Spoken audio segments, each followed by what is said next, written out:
Կյանքը նման է մի հին գրքի, որի էջերը մենք թերթում ենք, չիմանալով, թե հաջորդ տողում ինչ ճակատագիր է գրված։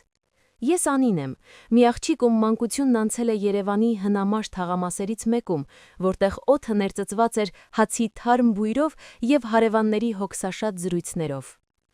Մեր տունը մի փոքրիկ բնակարան էր, որտեղ պատերի ճաքերը մենք ծածկում էինք հին նկարներով, իսկ ձմռան ցուրտը մորս կարած տաք վերմակներով։ Մայրս ողջ կյանքում իր աչքի լույսն էր մաշում կարի մեքենայի առջև, որպեսզի ես կարողանամ համալսարան գնալ և գոնե մի քիչ ավելի լավ կյանք ունենամ, քան ինքն էր ունեցել։ Բայց ճակատագիրը մի օր թակեց մեր դուռն այնպես, որ մեր հստակ ու պարզ աշխարհը շուռ եկավ։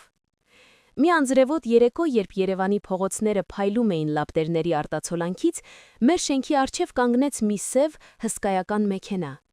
Այդ մեքենայից դուրս եկան մարդիկ, ում անունները ես միայն հեռուստացույցով էի լսել։ Սարգսյանները։ Նրանք քաղաքի ամենահարուստ և ազդեցիկ ընտանիքներից էին, ում ձեռքերում էին գործարաններ, հյուրանոցներ և անթիվ հարստություն։ Տիկին Գայանեն, Արմենի մայրը, մտավ մեր խոնավ ու նեղլիկ հյուրասենյակը, իր թանկարժեք օծանելիքի բույրով լցնելով ամբողջ տարածքը։ Նրա հայացքը սառն էր ու գնահատող, կարծես նա եկել էր ոչ թե հյուր, այլ մի թանկարժեք իր գնելու։ Առաջարկը սարսափեցնող էր իր պարզությամբ և անհավանականությամբ, նրանք ուզում էին, որ ես դառնամ իրենց միակ որդու, Արմենի կինը։ Փոխարենը նրանք ինձ և մորս նվիրում էին Սևանի ափին գտնվող մի շքեղ առանձնատուն, գրեթե $1 միլիոն արժողությամբ, և բանկային հաշիվ, որը կբավականացներ մի քանի կյանքի համար։ Ինչու է տիկին Գայանե, հարցրի ես, զգալով, թե ինչպես են ձեռքերս սառչում։ Դուք կարող եք ընտրել ցանկացած աղջկա քաղաքի լավագույն ընտանիքներից։ Նա միայն թեթև քմծիծաղ տվեց, որի հետևում թաքնված էր ինչ-որ դառնություն։ Նրանք չափից շատ են խոսում, Անի, իսկ մեզ պետք է մեկը, ով գիտի ինչ է աղքատությունը և ով կգնահատի այն ամենը, ինչ մենք տալիս ենք։ Մեզ պետք է քո լռությունը և քո հավատարմությունը։ Մայրս, ում աչքերում առաջին անգամ տեսա հույսի ու վախի խառնուրդ, միայն լուռ սեղմեց ձեռքս։ Ես հասկացա, որ սա մեր միակ հնարավորությունն է դուրս գալու այս նկուղային կյանքից, և ես համաձայնեցի։ Արմենին ես տեսա միայն մի քանի անգամ, հարսանիքից առաջ։ Նա տարօրինակ էր, բարձրահասակ, գեղեցիկ դիմագծերով, բայց նրա հայացքը միշտ ուղղված էր ինչ-որ անորոշ կետի։ Նույնիսկ ամառվա տապին նա կրում էր երկարաթև շապիկներ և բարձր օձիքներ։ Նա երբեք չէր փորձում ինձ գրկել կամ նույնիսկ ձեռքս բռնել։ Նրա ձայնը սառն էր, կարճ ու կտրուկ։ Մեր ժամադրությունները լռության դասեր էին։ Ես փորձում էի խոսել, պատմել իմ մասին, բայց նա միայն գլխով էր անում, կարծես ցանկանալով, որ այդ հանդիպումը շուտ ավարտվի։ Հարսանիքի օրը իսկական շոու էր։ Ես հագել էի մի զգեստ, որն այնքան թանկ էր, որ ես վախենում էի նույնիսկ շարժվել դրա մեջ։ Ռեստորանում հարյուրավոր մարդիկ էին, ովքեր նայում էին ինձ որպես մոխրոտիկի, բայց նրանց հայացքներում ես ոչ թե հիացմունք էի տեսնում, այլ թաքնված ծաղր ու կարեկցանք։ Սարգսյանների ընտանիքի ընկերները շշնջում էին իրար ականջի, իսկ երբ ես անցնում էի նրանց կողքով, լռում էին։ Ինչ-որ բան այն չէր, ես դա զգում էի օդի մեջ։ Երբ վերջապես հասանք մեր նոր տուն, Սևանի ափին գտնվող այդ հսկայական առանձնատունը, ես ինձ զգացի աշխարհից կտրված։ Լճի ալիքների ձայնը գիշերվա լռության մեջ սարսափազդու էր։ Մենք մտանք ննջասենյակ, որտեղ ամեն ինչ ճչում էր հարստության մասին,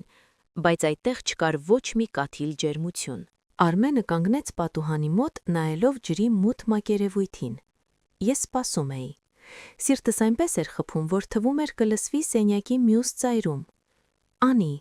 սկսեց նա, և նրա ձայնը դողաց։ Դու հավանաբար մտածում ես, որ սա քո կյանքի ամենահաջողակ օրն է, բայց ծնողներս քեզ չեն ասել, թե ինչու են նրանք պատրաստ վճարել միլիոններ, միայն թե ես կողակից ունենամ։ Նա դանդաղ շրջվեց։ Նրա ձեռքերը դողում էին, երբ նա սկսեց արձակել իր փողկապը, հետո վերնաշապիկի կոճակները։ Ես ամոթխացությամբ շրջվեցի, բայց նա ասաց. «Նայիր ինձ, Անի, դու պետք է իմանաս, թե ինչի համար ես վաճառել քո երիտասարդությունը»։ Ես դանդաղ հայացքս բարձրացրի, և այն, ինչ տեսա, ինձ ստիպեց քարանալ։ Լուսնի սառը լույսի տակ ես տեսա նրա մարմինը, Նրա ձախ ուսից սկսած ամբողջ կրծքավանդակը, կողերը և ձեռքի մի մասը ծածկված էին սարսափելի այլանդակված այրվածքների հետքերով։ Մաշկը կարծես հալված լիներ ու նորից սառած, ստեղծելով մութ, կոշտ ու խորը սպիների մի ամբողջ ցանց։ Դա ոչ թե պարզապես վերք էր, այլ մի մղձավանջ, որը մշտապես մնացել էր նրա մարմնին։ Ես դողացի և աչքերս լցվեցին արցունքներով։ Ոչ թե վախից, այլ այն սարսափելի ցավի զգացումից, որը ես պատկերացրի։ 10 տարի առաջ, շարունակեց նա, նրա ձայնը հիմա ավելի շատ նման էր հառաչանքի։ Մեր գործարանում խոշոր հրդեհ բռնկվեց, ես ներսում էի։ Ես փրկվեցի, բայց իմ մարմնի կեսը մոխրացավ։ Այդ օրվանից ես դարձա հրեշ։ Ծնողներս փորձեցին ամեն ինչ, լավագույն վիրաբույժներին, թանկարժեք կլինիկաները, բայց սպիները մնացին։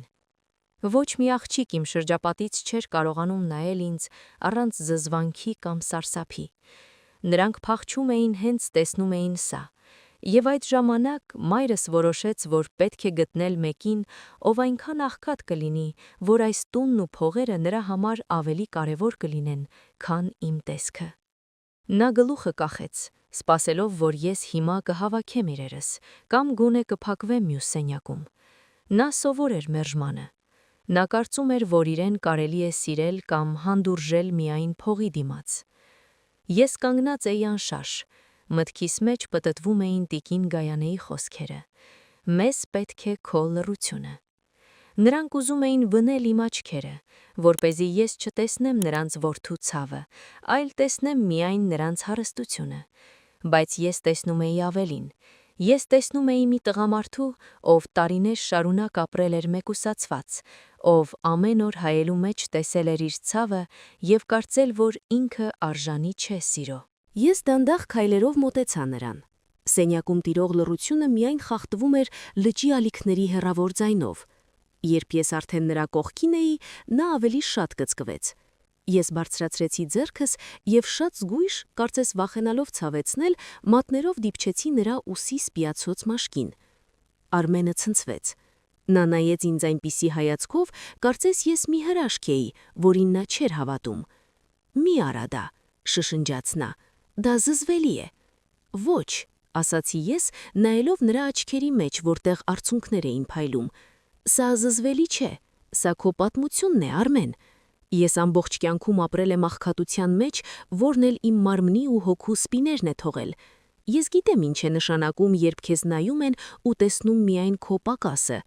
Դու կարծում ես, որ ինձ գնել են այս տան համար։ Գուցե քո ծնողները այդպես են մտածում, բայց ես այստեղ եմ, որովհետև ես էլ եմ միայնակ»։ Նա առաջին անգամ բռնեց ձեռքս։ Նրա հպումը տաք էր ու կենդանի։ Այդ պահին ես հասկացա, թե ինչու էին նրանք ինձ տվել այդ առանձնատունը։ Նրանք ուզում էին փակել նրա վերքերը ոսկով, բայց վերքերը բժշկվում են միայն ջերմությամբ։ «Ես չեմ ուզում այս տունը, եթե այն պետք է լինի իմ վարձատրությունը քեզ հանդուրժելու համար», ասացի ես ամուր ձայնով։ «Ես ուզում եմ լինել քո կինը, ոչ թե քո գնված լռությունը»։ Արմենը գրկեց ինձ և ես զգացի, թե ինչպես նրա մարմնի լարվածությունը դանդաղ անհետացավ։ Նա լաց էր լինում, հեկեկալով իմ ուսին, կարծես տարիների կուտակված ցավը վերջապես ելք էր գտել։ Մեր հարսանեկան գիշերը սկսվեց ոչ թե որպես շքեղ հեքիաթի շարունակություն, այլ որպես երկու կոտրված մարդկանց հանդիպում, ովքեր որոշեցին միասին հավաքել իրենց կյանքի բեկորները։ Հաջորդ առավոտյան, երբ արևը ծագեց սևանի վրա, ջրերը ներկելով ոսկեգույնով, ես նայեցի քնած Արմենին։ Նրա սպիները դեռ այնտեղ էին, բայց դրանք այլևս չէին սարսափեցնում ինձ։ Ես հասկացա, որ իրական հարստությունը ոչ թե այդ 1 միլիոնանոց տունն էր, այլ այն վստահությունը, որն արթնացել էր մեր միջև։ Տիկին Գայանեն և պարոն Սուրենը երբեք չհասկացան, թե ինչ տեղի ունեցավ այդ գիշեր։ Նրանք կարծում էին, որ իրենց պլանը հաջողվել է, և ես հանդարտվել եմ փողի ու շքեղության շնորհիվ, բայց ես ու Արմենը գիտեինք ճշմարտությունը։ Մենք սովորեցինք ապրել այդ տանը, այն լցնելով ոչ թե թանկարժեք իրերով, այլ իրական զգացմունքներով։ Ես դարձա նրա ուժը, իսկ նա իմ ապաստանը։ Եվ ամեն անգամ, երբ ես նայում եմ նրա սպիներին, ես հիշում եմ. սերը չի տեսնում այն, ինչ տեսնում է աշխարհը։ Սերը տեսնում է այն, ինչ թաքնված է սպիների տակ, մաքուր ու տառապած հոգին։